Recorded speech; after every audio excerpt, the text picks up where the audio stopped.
S'informer, c'est notre devoir. Mesdames, Messieurs, bienvenue. La ville de Kinshasa s'est réveillée ce lundi 16 juillet sans marché dans plusieurs de ses communes. Ces étalages vides traduisent le mécontentement des vendeurs sur la hausse du prix du ticket de l'hôtel de ville.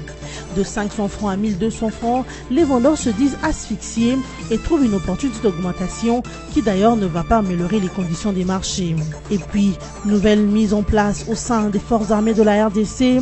Le président de la République a nommé et mis en retraite certains militaires.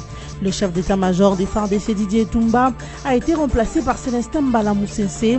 Ce dernier sera secondé par Gabriel Koumba Amissi, chef d'état-major adjoint chargé des opérations et renseignements, et de Jean-Pierre Bongwangela à l'administration des FARDC.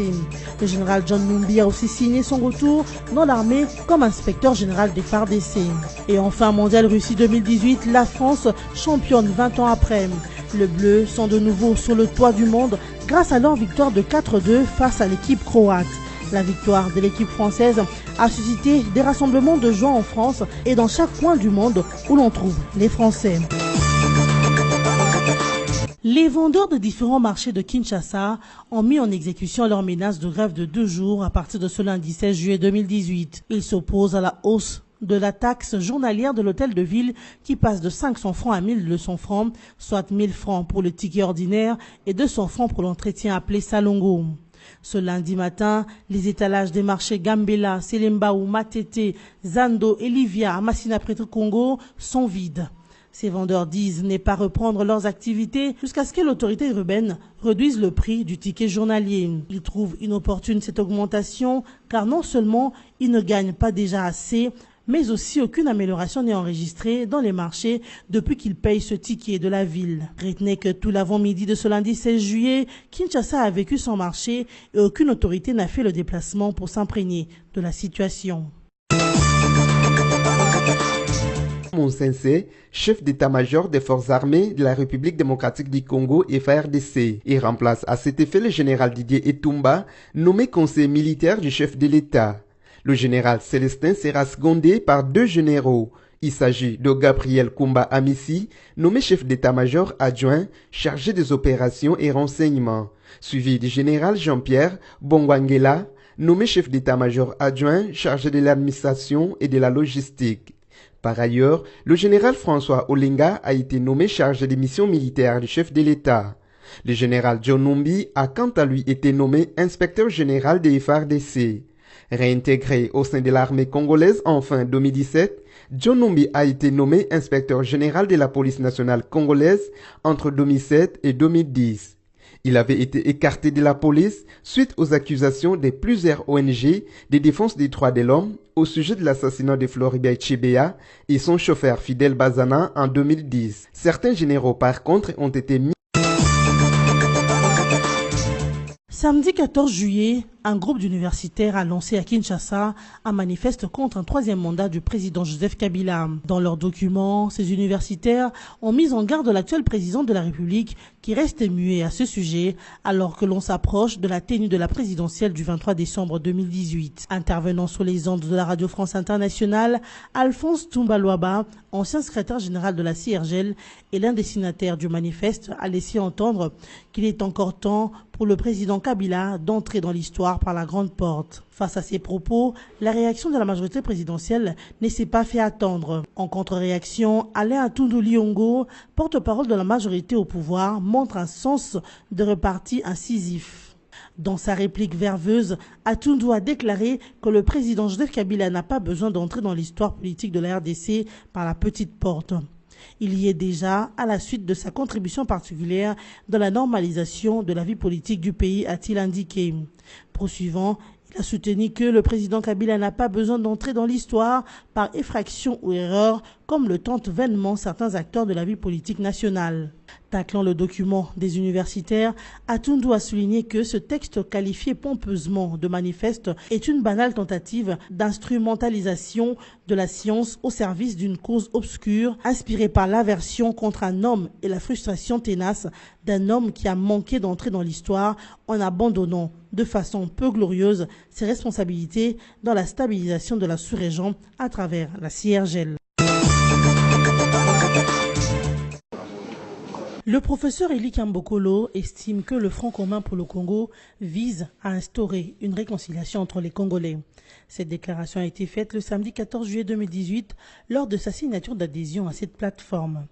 D'après l'historien Eli Kambokolo, le temps est venu d'arrêter avec les petits partis politiques qui se disputent sur des problèmes mineurs et souvent sur des querelles des personnes pour arriver à une large plateforme qui s'inscrit dans la dynamique actuelle de la préparation des élections. Le professeur Eli Kambokolo a également placé un mot sur les objectifs politiques que poursuit cette plateforme. Pour lui, l'indépendance du pays, le respect de sa souveraineté et les objectifs économiques de développement vont permettre de changer plusieurs choses en République démocratique du Congo. Par ailleurs, la charte réglementant le FCC a été également signée par le vice-premier ministre en charge des Affaires étrangères, Léonard Tchéo-Kitundu. Jean-François Mukuna, vice-ministre de Finances, et Martin Ekanga, fondateur de l'IZIPA, ont aussi signé la charte d'adhésion au Front commun pour le Congo. Jean-Pierre Bemba a été désigné par son parti, le Mouvement de libération du Congo, candidat à la présidentielle du 23 décembre 2018 prochain. L'intronisation du chairman du MLC est intervenue vendredi 13 juillet dernier à l'issue du 3e congrès de ce parti. Une désignation qui n'est souffrée d'aucun doute lorsqu'on sait que le sénateur congolais condamné en 2016 à 18 ans de prison en première instance par la Cour pénale internationale pour crimes de guerre et crimes contre l'humanité a finalement été acquitté en appel au mois de juin dernier. Mais l'homme est toujours sous les coups d'une condamnation à 1 an de prison pour subornation des témoins. Cette condamnation devait être examinée en appel le 4 juillet dernier. Contrairement aux proches des Bemba qui estiment que cette condamnation à 1 an de prison devait être rangée au placard de la CPI, il n'en est rien. Le procureur de la Cour de la Haye a requis dans ces dossiers une condamnation de 5 ans de prison. Cependant, l'affaire est délibérée sous aucune date n'ait jusqu'ici été fixée pour la prononcer. D'où la question de savoir si Jean-Pierre Bemba, intronisé par le MLC, son parti, ne serait-il pas un candidat président en sursis. L'association coopérative de groupement d'éleveurs du Nord Kivu a désormais un nouveau comité. À l'issue d'une assemblée générale extraordinaire, Dounia Bakaraï prend le commande de cette structure. Il se fixe comme objectif de redorer l'image de cette structure regroupant tous les éleveurs de la province du Nord Kivu. Je ferai de mon mieux pour exercer et faire aboutir la mission que vous m'avez confiée. Celle de faire tout pour récupérer le patrimoine de la Kojenoki qui a été spolié. De deux, faire de sorte que les cartes des membres soient imprimées le plus tôt possible sur toute l'étendue de la province du Nord Kivu.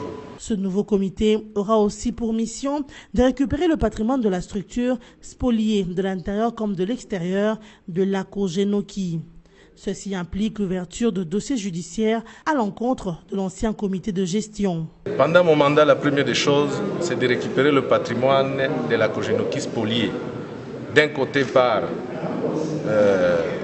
le président intérimaire Kananoura, qui s'est donné le pouvoir au-delà de son pouvoir, suivant de la tautologie. Il ne pouvait pas vendre les biens avant d'avoir l'aval de l'Assemblée générale. De l'autre côté, vous avez M. Kamanzi, qui s'est improvisé président de la Kojenoki, alors qu'il n'est ni membre, ni président, ni coopté par le conseil d'administration. Alors, de tous les deux cas, vous avez Kananoura qui a vendu les biens, vous avez Kamanzi qui perceptionne l'argent de l'abattoir, des parcelles louées, et l'argent qu'il a retiré de la banque ADECO. Et tout ça, nous devons récupérer pour le compte de la Kojenoki. Outre les membres de la Kojenoki, le ministre national de l'Agriculture, Pêche et Élevage, Paluku Yere, a été aussi représenté à cette assemblée générale extraordinaire des éleveurs du Nord Kivu pour la supervision des travaux. Helsinki, la capitale finlandaise, voisine au nord-ouest de la Russie, a abrité ce lundi 16 juillet 2018 un important sommet historique entre Vladimir Poutine, président russe, et son homologue américain Donald Trump. C'est la première rencontre bilatérale à ce niveau entre les deux présidents. Il y en avait peu eu depuis 8 ans. Après des mois de bruit diplomatique, sanctions, renvoi des diplomates sur fond d'affaires Skripal, accusation de gérance russe dans le processus électoral américain, aucune des deux parties ne s'attendait à une percée majeure dans les relations diplomatiques entre les deux pays. C'est une rencontre que Donald Trump a longtemps désirée et au sujet de laquelle il a estimé qu'elle pourrait être sans doute la plus facile de toutes celles de sa tournée en Europe avant d'affirmer à la veille du rendez-vous s'y attendre avec des attentes assez faibles. Il n'est pas mon ennemi, j'espère qu'un jour il sera un ami. Je ne le connais pas très bien, a répondu le président américain aux journalistes qu'il interrogeait sur sa relation avec Vladimir Poutine à l'issue du sommet de l'OTAN à Bruxelles. Plus d'une fois, le locataire de la Maison-Blanche a affirmé qu'il caressait l'espoir d'aboutir à une bonne relation avec son homologue russe. Mais du côté du Kremlin, cette rencontre revêt également de l'importance. Ce n'est pas dans l'intérêt de Vladimir Poutine d'avoir les États-Unis comme ennemi permanent. Il préférerait être reconnu comme un partenaire avec qui il traiterait d'égal à égal, a estimé le directeur du Centre finlandais pour les études russes et est-européennes à l'université d'Helsinki. Des avancées concrètes ont été enregistrées au cours de ce sommet, notamment la situation en Syrie, celle en Ukraine, les dossiers du contrôle des armements nucléaires ou encore celui de l'ingérence russe dans l'élection présidentielle américaine. La France remporte la Coupe du Monde Russie 2018. Les Bleus se sont imposés par 4-2 contre les Croates ce dimanche 15 juillet en finale de cette Coupe du Monde 2018 à Moscou, la capitale russe. La France a ouvert le score dès la 18e minute sur un coup franc d'Antoine Griezmann dévié par l'attaquant croate Mario Mandzukic dans les filets de son propre camp. Mais la Croatie a égalisé dès la 27e minute grâce à un but d'Ivan Perisic. La France a ensuite repris l'avantage sur un penalty converti par Griezmann à la 36e minute après une main croate dans la surface de réparation. En seconde période, l'équipe de France a pris la large grâce à une magnifique frappe de Paul Pogba à la 59e minute, suivi à la 55e minute d'une reprise d'Mbappé qui par ailleurs a été élu meilleur jeune joueur du tournoi. Avec 3 buts d'écart, la France semblait être à l'abri, mais l'euphorie est un peu retombée avec l'erreur monumentale de Hugo Lloris qui a offert le ballon de 4-2 à Mario Mandzukic en tentant de les tripler à la 69e minute. Mais la France a tenu son résultat jusqu'au coup de sifflet final pour décrocher sa deuxième étoile. La France touche ainsi de nouveau les toits du monde, 20 ans tout juste après son premier sacre de 1998. Elle totalise 2 étoiles ex aequo avec l'Argentine et l'Uruguay.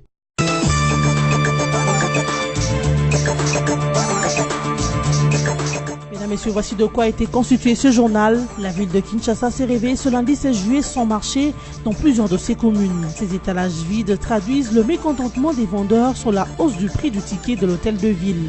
De 500 francs à 1200 francs, les vendeurs se disent asphyxiés et trouvent une opportunité d'augmentation qui d'ailleurs ne va pas améliorer les conditions des marchés.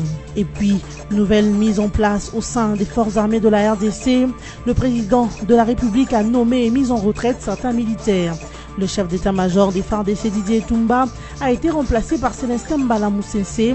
Ce dernier sera secondé par Gabriel Koumba Amissi, chef d'état-major adjoint chargé des opérations et renseignements, et de Jean-Pierre Bongwangela à l'administration des FARDC. Le général John Numbi a aussi signé son retour dans l'armée comme inspecteur général des FARDC. Et enfin, Mondial Russie 2018, la France championne 20 ans après. Les Bleus sont de nouveau sur le toit du monde grâce à leur victoire de 4-2 face à l'équipe croate. La victoire de l'équipe française a suscité des rassemblements de joie en France et dans chaque coin du monde où l'on trouve les Français. Ainsi se termine cette édition d'information. Merci de nous avoir suivis.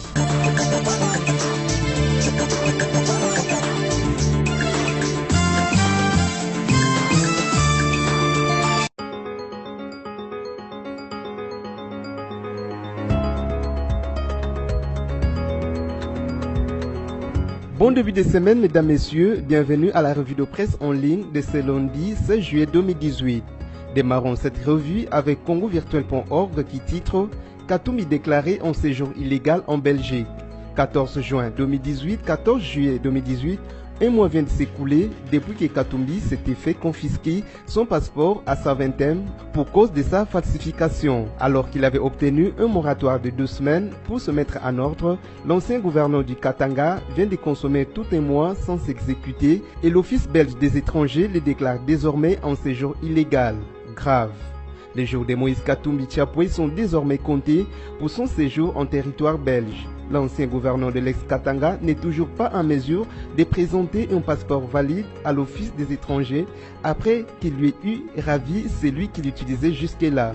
Le 14 juin 2018, en effet, Katumbi avait été brièvement interpellé par la police des frontières belges lors de son arrivée à l'aéroport de Saventem. Son passeport avait été déclaré falsifié et suite à des interventions à haut lieu, l'Office des étrangers lui avait alors octroyé un laissez-passer de 15 jours pour lui permettre de produire un document de voyage officiel et authentique. Cependant, un mois vient de s'écouler le samedi 14 juillet 2018 et l'Office belge des étrangers n'a toujours rien vu de sa part. Pour sa défense, Moïse Katumbi et ses collaborateurs continuent de prétendre que son passeport saisi n'était pas falsifié, mais que les données avaient été désactivées après le passage du passeport congolais au biométrique. Et décharger alors les gouvernements qu'il accuse toujours d'être responsable de cette situation et de refuser de lui délivrer un nouveau passeport. Poursuivons cette revue de presse avec Forum des As qui écrit « D'après des échos parvenus hier à Forum des As, la nomination de John Numbi, bien accueillie au FRDC et à la PNC. Le général John Numbi Banza Tambo a été nommé inspecteur général des forces armées de la RD Congo FRDC au terme d'une ordonnance parmi tant d'autres signée le samedi 14 juillet par le président Joseph Kabila, commandant suprême des FRDC et de la police nationale congolaise. D'après des échos parvenus à la rédaction des Forums des As, la nomination du général John Numbi à cette nouvelle fonction a été bien accueillie aussi bien au sein des FRDC qu'à la PNC. À en croire les mêmes indiscrétions, plusieurs raisons justifient ce sentiment de joie observé dans le milieu des hommes en uniforme. On renseigne premièrement que le général John Numbi avait marqué par un saut de Salomon son passage aux forces aériennes.